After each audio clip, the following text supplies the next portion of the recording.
Halo semuanya, kenalin aku Lisa Antonius dari kelas A3 S1 Pariwisata, Sekolah Tinggi Pariwisata Ambarukmo, Yogyakarta. Di sini saya akan menjelaskan mengenai BEP. Mungkin banyak dari kalian yang bertanya-tanya, apa sih itu BEP?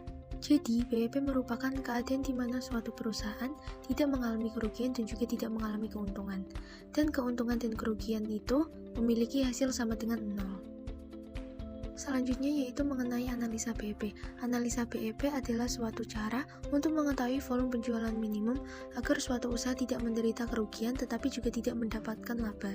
Yang kedua adalah suatu teknik untuk mempelajari hubungan antara biaya tetap, biaya variabel, keuntungan, dan volume kegiatan.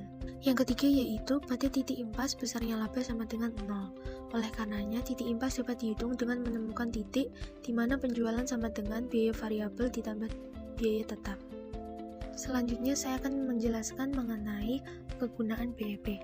BEP digunakan untuk 1. Mengetahui jumlah penjualan minimum, 2. Merencanakan dan meramalkan keuntungan tertentu, 3. Mengupayakan salus minimum agar perusahaan tidak rugi, yang keempat untuk mengetahui perubahan harga jual, biaya, dan volume penjualan terhadap keuntungan.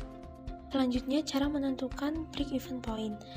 Cara menentukannya terdapat dua cara, yaitu secara grafik dan secara matematis.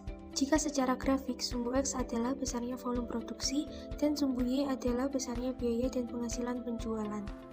Selanjutnya yaitu secara matematis. Secara matematis ini terdapat dua cara, yaitu kita mencari BEP unit dan BEP rupiah.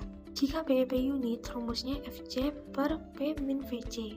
Sedangkan jika BEP rupiah, rumusnya FC per 1 min VC per sales. Di mana FC adalah biaya tetap, VC biaya variabel, P harga per unit, Q jumlah kuantitas unit produk yang dihasilkan, dan S volume penjualan.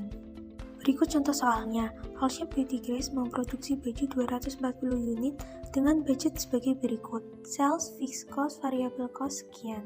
Maka dapat kita cari dengan rumus BEP yaitu FC per 1 min VC per sales dan dapat ditemukan hasil yaitu Rp37.500.000 dan salesnya yaitu Rp37.500.000 per 250 sama dengan 150.000 unit.